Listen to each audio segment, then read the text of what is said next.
మీ business ఏదైనా మీ ఊర్లో promotion చేయాలంటే అది సుమన్ టీవీతోనే సాధ్యం. ఇప్పుడే సంప్రదించండి.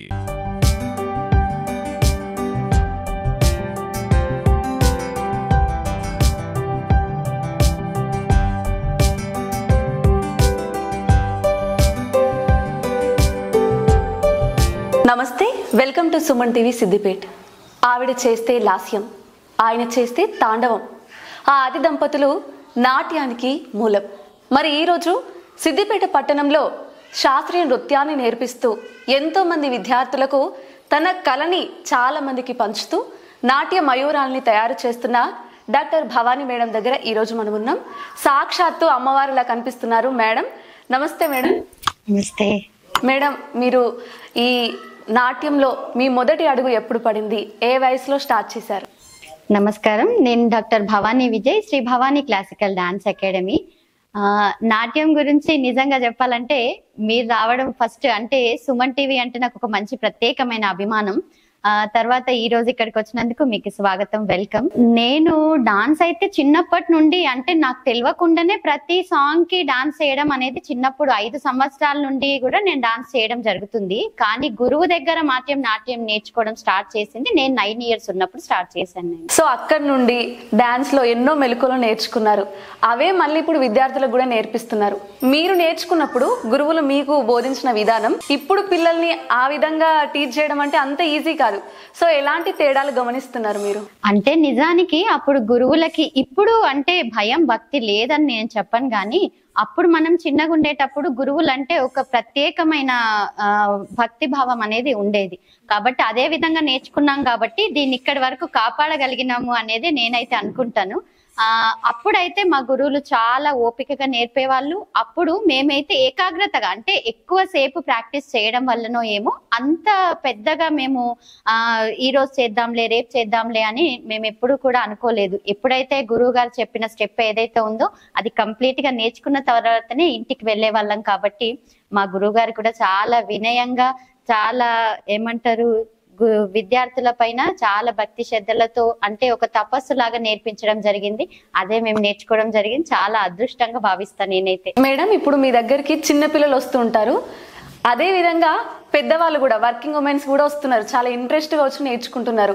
వీళ్ళకి నేర్పించేదానికి పెద్దవాళ్ళకి నేర్పించేదానికి తేడా ఏమైనా ఉంటుందా? ఫస్ట్ చెప్పాలి అని అంటే నేను చిన్నగా ఉండేటప్పుడు కంప్లీట్ గా అందరూ కూడా చిన్నపిల్లలే వచ్చేవాళ్ళు. అంటే నేను 9 years ఉన్నప్పటి నుండి కూడా నేర్చుకున్నానని మీకు ఇందాకే చెప్పాను కదా. అప్పుడు ఏంటంటే ఇంటర్ కాలేజీలో చాలా కష్టం, అంటే ఒక రోజు వచ్చినప్పటికీ కూడా ఇంకా కంప్లీట్ గా నేర్చుకోలేకపోయేవారు. ఇప్పుడు ఏంటంటే ఇంట్లో వాళ్ళ సపోర్ట్ కూడా చాలా బాగుంటుంది.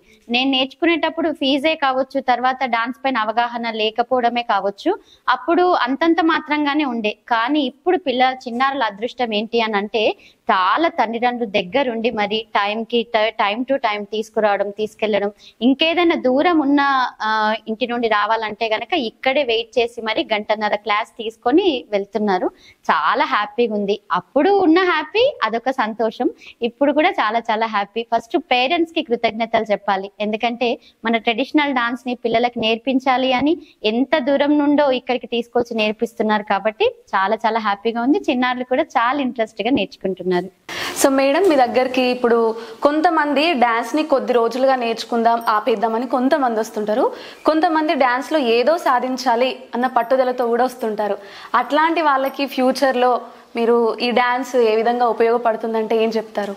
ఫస్ట్ చెప్పాలి అని అంటే ఇదైతే చాలా మంచి క్వశ్చన్. ఎందుకంటే నేర్చుకునే వాళ్ళకి నేర్చుకోబోయే వాళ్ళకి ఏంటంటే ఫస్ట్ డాన్స్ అంటే ఏకాగ్రత పెట్టడం. అంటే ఎతో హస్తస్తతో దృష్టి, ఎతో దృష్టిస్తతో మన, ఎతో మనస్తతో భావ, ఎతో భావస్తతో రసః. అంటే మనం చేసే పని పైన ఏకాగ్రత ఉన్నట్టయితే అది ఎంత అందంగా తీర్చిదిద్దుతుంది అనేది డాన్స్ మనకి ఎగ్జాంపుల్ గా తీసుకోవచ్చు.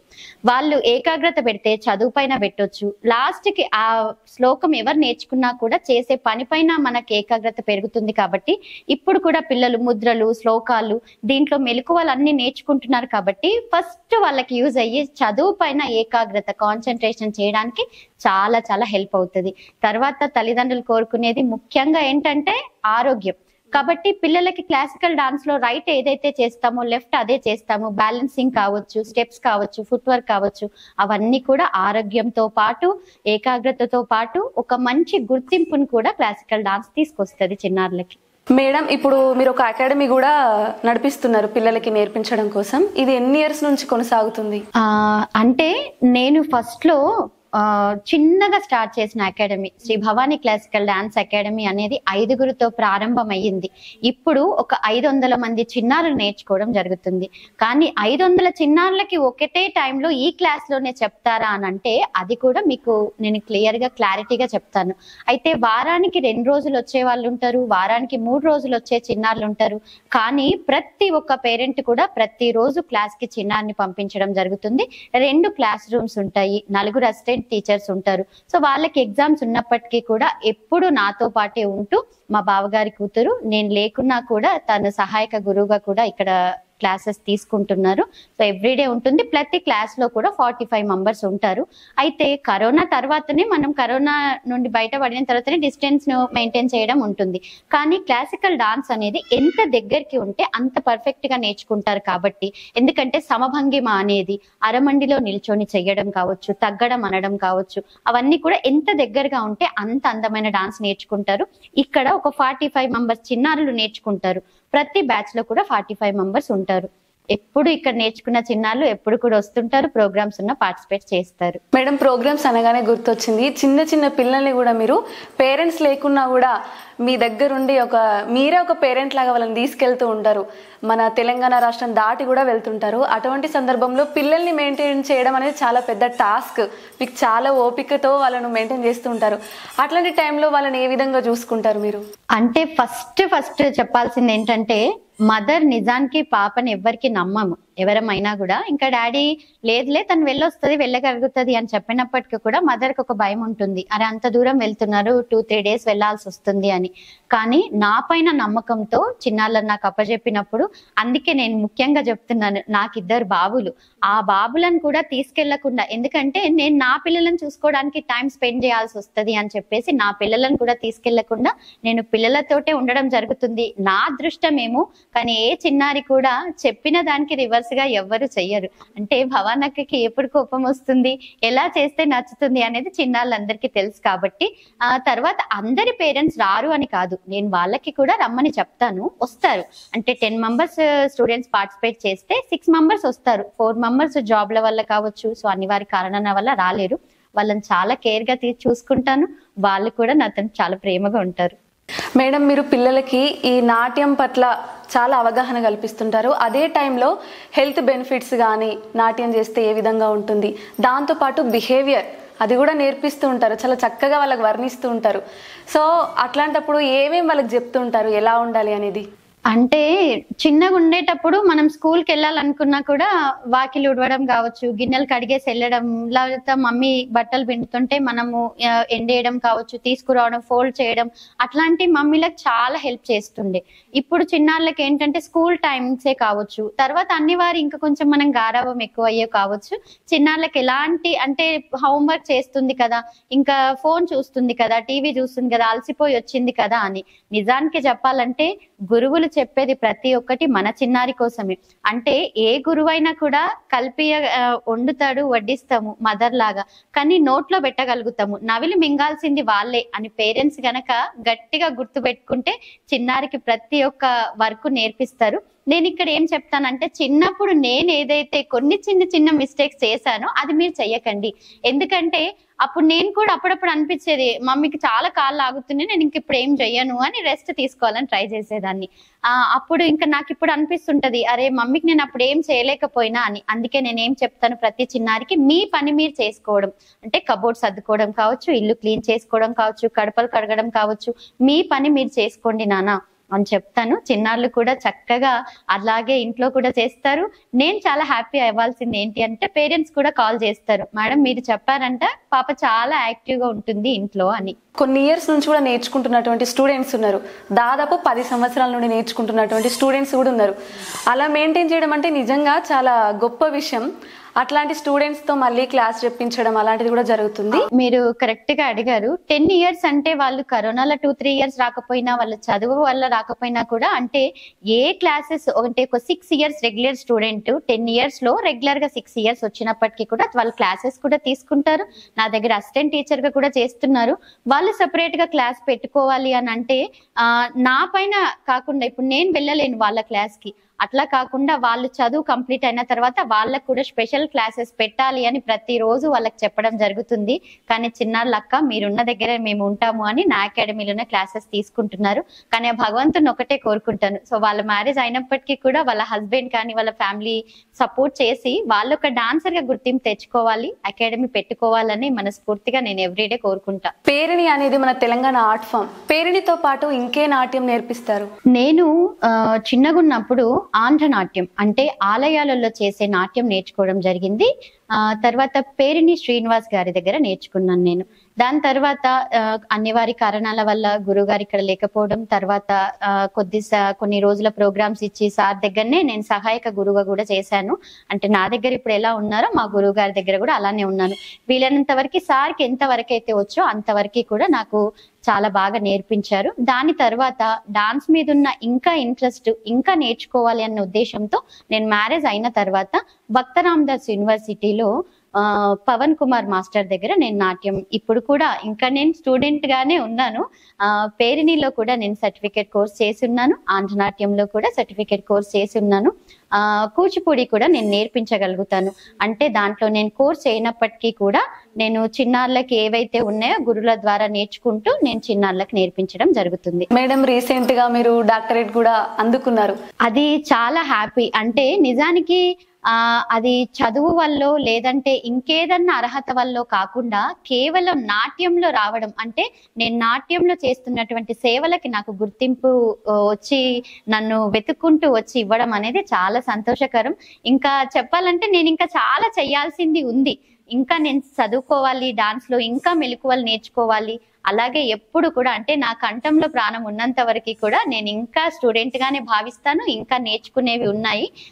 డాక్టరేట్ అంటే చాలా సంతోషమే. అంటే మామూలు భవానీకి డాక్టర్ భవానీకి చాలా తేడా ఉంది. దానికి కూడా నేను చాలా అదృష్టవంతంగానే ఫీల్ అవుతాను.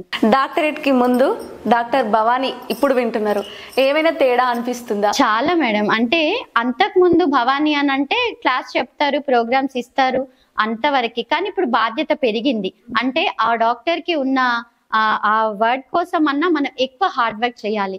ఎవరికైనా కూడా పేరు రావడం ఈజీ అని నేను చెప్పను, కానీ పేరు రావడం ఒక ఎత్తు అయితే దాన్ని కాపాడుకోవడం మరో ఎత్తు. దానికోసం నేను ఎవ్రీడే శ్రమిస్తూనే ఉంటాను. ప్రతి చిన్నారికి మెలకువలు నేర్పిస్తూ ఎక్కడ నేర్చుకున్నారు అంటే డాక్టర్ భవానీ విజయ్ అని అన్నప్పుడు వాళ్ళ లోపల నేను కనిపించాలి అన్నది ప్రతిరోజు నేను గుర్తు పెట్టుకొని డాన్స్ నేర్పిస్తాను. డాక్టర్ భవానీ విజయ్ వినడానికి ఎంత బాగుంది. మేడం, మరి మీ హస్బెండ్ సపోర్ట్ మీకు ఎలా ఉంటుంది? హస్బెండ్ సపోర్ట్ అనేడం చాలా తక్కువేమో. అంటే ఇంకా నా బ్యాక్ బోన్ అనే చెప్పాలి. అంటే బ్యాక్ బోన్ అంటే విజయ్ ఒక్కరే కాదు, సో మా అమ్మ వాళ్ళ ఇల్లు నుండి కూడా అదే సపోర్ట్ ఉంది కాబట్టి భవానీ ఇంతవరకు రాగలిగింది. భవానీ నిలబడడానికి కారణం నా అత్తగారి సపోర్ట్ చాలా చాలా ఉంటుంది. ఇంకా విజయ్ అన్న గురించి అయితే నేను చెప్పాల్సింది ఏం లేదు. తను మినీ స్పోర్ట్స్ గ్రౌండ్ ఇన్ఛార్జ్ గా చేస్తున్నారు. ఇంకోటి ఎందుకంటే తనకి ఎక్కువ పేషెన్స్ ఎందుకుంటుంది అని అంటే తన దగ్గర కూడా పిల్లలే, ఎందుకంటే తన క్రికెట్ కోచింగ్ ఇస్తారు కాబట్టి ఆ సపోర్ట్ నాకు చాలా చాలా బాగుంటుంది. ఇంకా నేను బ్యాక్ బోన్ అన్నా కాబట్టి ఇంకా స్పెషల్ గా నేనున్నానంటేనే తను. ఇంకా మేడం, మీరు ఎన్ని ప్రోగ్రామ్స్ కి వెళ్ళొచ్చినా కూడా అలసిపోకుండా నెక్స్ట్ డే మళ్ళీ క్లాస్ తీసుకుంటారు. అంత పిచ్చి ఎందుకు మీకు నాట్యం అంటే? దానికన్నా ముందు నేను ఒక చిన్న ఎగ్జాంపుల్ చెప్పాలనుకుంటున్నాను.